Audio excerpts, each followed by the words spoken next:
Hello, good evening, and welcome to Off Track Small Talk. Tonight, I'm going to be chatting to a driver who is debuting a fully refurbished and new to him car this coming Saturday at Bradford. That driver is 404 Danny Mitchell. Evening, Danny. Good evening.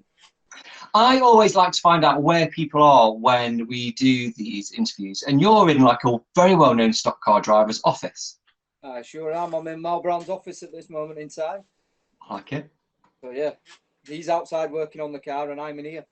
I love this. This is brilliant. This is good. This is good. Very, very good. Danny, it's great to talk to you. So let's just do a bit of background. In terms of stock car racing, it does feel like you've been around the sport itself in general for a long time. Yeah, many years now. Just after Gears and Tears is when I got back into it. My dad, he used to race the V8s. Yeah. When I was younger, I used to go to a lot of meetings with him.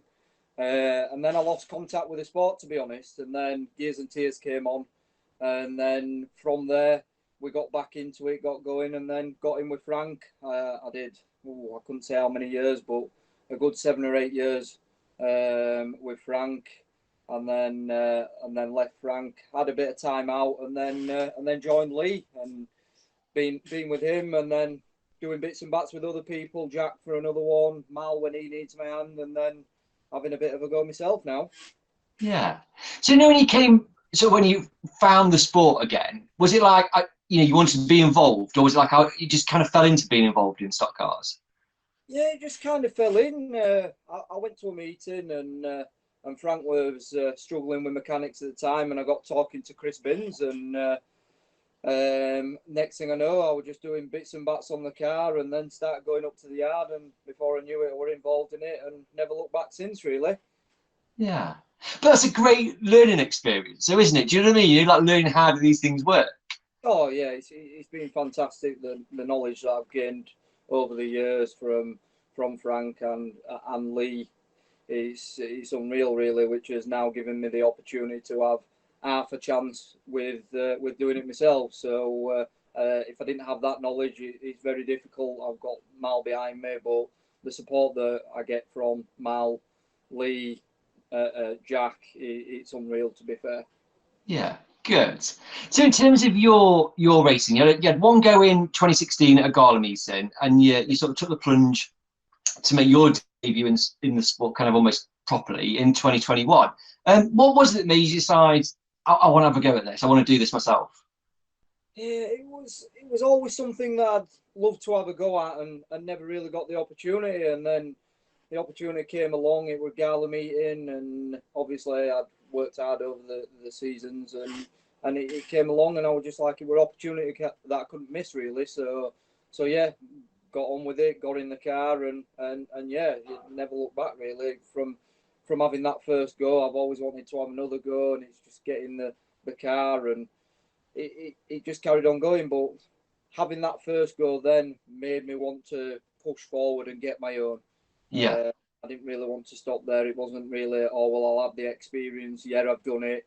Move on. It was something that I wanted to get one myself then. Yeah. So the car that you purchased to make your debut in the sport was pretty sort of recognisable, I suppose. It was the ex Stephen Kaiser, then Aaron Cousins had it, and you purchased it. Was it a good car to kind of start with?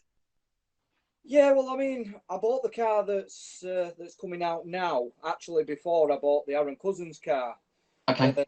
with all intentions of just buying bits and bats at a time and building it up. And when it came out, it came out. Anyway, I bought it, and it sat there, a bit longer, and no parts got bought for it. So Aaron's came across, and I can remember I was sat on Jack's sofa, and I think he said it as a laugh, to be honest. He was like, "This has come up. Why don't you message him and see what price it's going for?" So I did do, and then before I knew it, that weekend I was picking it up. So it was a good car, but I think I always had the intentions of putting everything that I bought off that car into this one that's coming out now. Yeah. Yeah. Okay. No, that makes sense. So you did 7 meetings in 21. Were they a good 7 meetings? No, not really. I went through the wars a bit, and to be honest, I got a hell of a lot of damage. And week after week, it was bits and bats. Not necessarily the car wasn't right.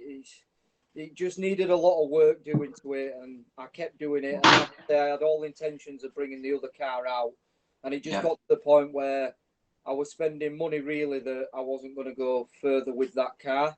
But it was better to call it a day with that one and concentrate on this one that I've got now.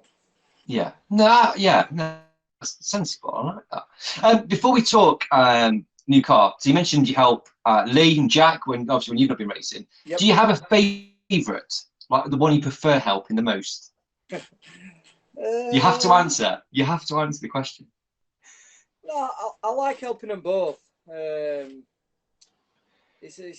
It's a difficult question because which one do I prefer? I don't think I really like either of them, to be honest. No, I'm only joking. No, I wouldn't say I prefer helping either one. It's just been we've got great banter. It's great being around Derek and Lee and the lads on that side, and it's same with the lads with Jack. So it's a case of more who needs more help at that time. And I generally find myself at a meeting. I don't necessarily concentrate on one of them. If Lee has particularly large amount of damage, or same with Jack. Normally Jack over Lee. But I just switch between the two, whichever one needs a hand at the time is where I go to. But they're normally parked fairly near to each other, and obviously Jack is very good friends with Lee as well. So we're normally around each other anyway. So it's just a case, whoever needs the help gets it. That was a very good and diplomatic answer, Danny. Well done. That was very good. So let's talk the car that you've purchased. It's pretty famous, pretty recognisable. So do you want to give us a bit of a history of the car itself and how you come to acquire it? It came back. It was when I was working up at the farm with Frank. It came back. He built another car for someone else and took that in part exchange. And I was looking at it. Do I buy it? Don't I buy it? And then, to be honest, I didn't know a massive amount of history about it at the time.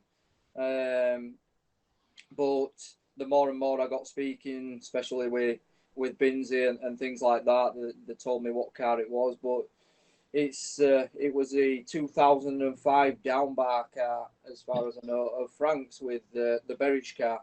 And everyone that's talked about it says it were a fantastic car. So hopefully it'll prove me right, and I can do the same thing with it. Yeah. So the car went over to Holland, is that right? Did it go to Holland? Yeah, it went to Holland, and Nigel de Kock was the last owner before I got it.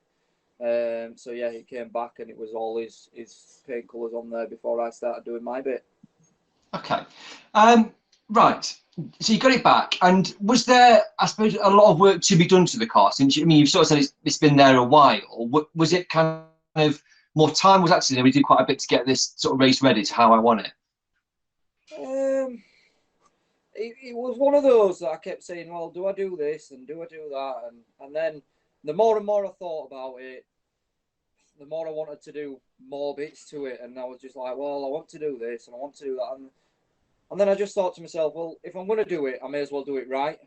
Yeah. So it kind of kept moving on and on. And then when it's been over to Lee's and he's done quite a bit of work on it, I mean, it's probably calling me a pain in the ass at the moment, because all I seem to do is I'll go up to the garage and it's, can you just? But as I say, I want it to be right. So these little bits that I've changed and wanted to do, it's just been what I wanted basically. And rather than going half-assed into it, I wanted to do it properly. So I think I've got to where I wanted to be honest. Brilliant. Danny, okay, so we've talked a little bit about it, so people can see what you've actually done. Over to you to reveal your new car for the 2023 season. This is my new car for the 2023 season. I hope everyone likes it, and here we go.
Danny, the car looks absolutely stunning, and it does look very fast. So the down bars, right? So they're on the car, they're off the car, and now they're back on the car. And so, two questions: A, was that important to you to do that? And B, down bars seemed to be a thing a while ago, and they kind of went away, and now they're coming back. A bit like Jordan's haircut. Do you know what I mean? It's down bars seem to be coming back in fashion. They do, and when I bought the car, it was always my intention to put the down bars back on it. And I know I sent it up to the garage and with Lee, and he came down to the farm first and said, right, I'll have a look here. And I said to him, I want the down bars. I want the down bars. So sent it to Lee. I'd chopped everything off for him, ready to go. Next thing, I got a picture message through from him, no down bar. And I was just like, what's going on here? Anyway, I messaged him back saying, when are the down bar going on? And he says, they're not going back on, are they? And I says, that was always my intention, to put the down bars on. Everyone else in the garage knew and said, Dan's having down bars. But Lee seemed to think that, no, it wasn't happening. But end of the day, he changed it round for me and put them back on. But yeah, it's more, I don't know, I like a car with down bars on. It's a bit of a pain working on the engine side, but it was just something that I wanted and something that I'd always visioned to put back on the car. So yeah, that's why they're back on. Yeah, right. So explain to me then, what's the benefit of having down bars on a car? What do they do? Is it aesthetics, or does it actually do something to protect it more? What is it? I think for myself, it is aesthetics, but then at the same time, there is a bit of safety there. If someone climbs over the front of it, the most expensive part of the car is your engine. So to me, the protection of that side, I mean, you can still get damage. I'm not saying you can't, but if I can prevent that slightly with having them there, then I'd prefer to have them. So yeah, it's a bit of both. Yes, it is there to protect it, but I do like the look of a car with down bars as well. So yeah, a bit of both, I think. Yeah. It looks good. It looks good. So plans for this year then? Are you making it? You know, we're sitting here, you're in Mal Brand's office, he's working on your car. It's a lovely sunny week. But are you making any plans for the year? Is it actually want to get to Bradford?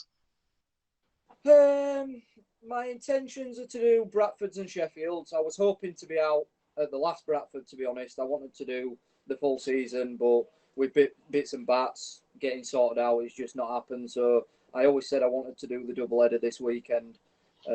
So we're fingers crossed, everything we will be there. But yeah, I think we're just concentrating on the Bradfords and Sheffields and seeing how we get on with them, learning a bit of track craft and just getting round and getting some races finished, and then we can see where we go from there. Next season we might add a couple of more tracks in, but yeah, just for now I think we're just going to concentrate on the 2 tracks and then take it. But to be fair, you know, looking at the fixtures for you have got quite a number of meetings, which is maybe enough for the rest of the year to just doing Bradford and Sheffield. Yes, well that's it. I don't want to go overboard and start travelling everywhere. I mean, like as you know, I got married last year, so still got to spend time with me, with my wife as well, and do things that she wants to do. So yeah, I just want to get that happy medium of in between and getting out in the car, and I don't want to leave it too long in between, and not really learn from this season, because I do want to get down to the nitty gritty and move forward. But then it's all down to cost and travel.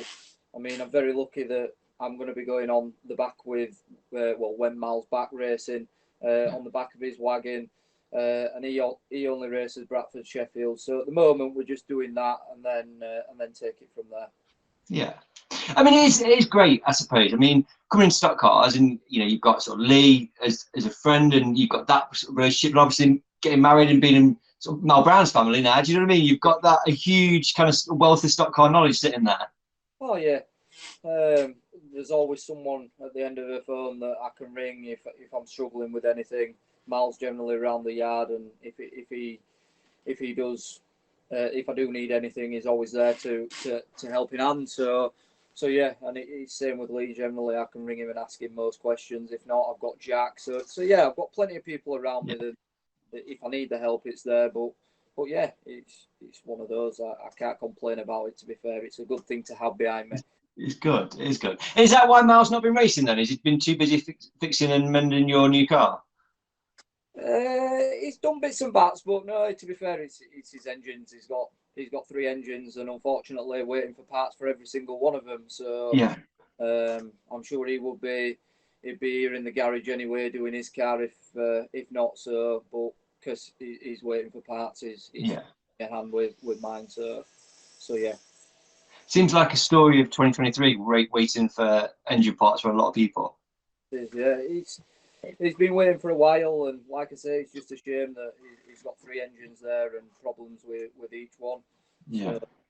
But the parts are on order. It's just a case of it's a waiting game to when they ring him and say, right, they're here. So yeah. But as soon as they do come, I'm sure he'll be cracking on and getting out on track himself. Good, good. I'm sure people will be very pleased to hear that. A couple of bits. Bradford, it's a very fast track. It feels like you've got to be on it from like the get-go there. Yeah, well, I say that you've got to be on it from the get-go. I can't say last time I was out there. I mean, I think I've raced 3 times there now, and I think every single time there, I think I've done maybe in one meeting I got 2 races, and the other one I got about six laps. So Okay. yeah, you have got to be on it, and it is quick when you're out there. But you just got to do what you can. I've just been unlucky and not got the results I wanted, but we'll give it another go and we'll keep forward. It's one of those. I won't let it defeat me, and we will get there in the end. Yeah, I mean Bradford is it's a fantastic stadium, isn't it? And I think looking at some of the pictures they put on recently and videos, the surface is getting better and better each time. So fingers crossed it's gonna be a great weekend this coming weekend.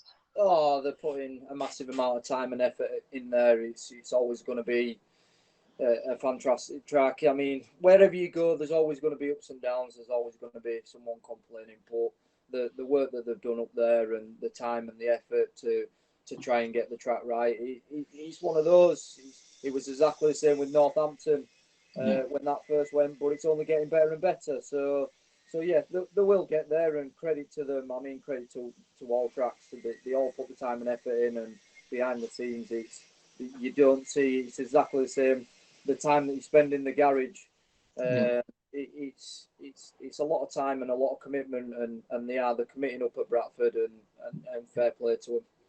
Good. Danny, I'm going to let you go and sort your car out. But before we do, is anybody you'd like to thank? Anything you'd like to say before we kind of finish off for tonight?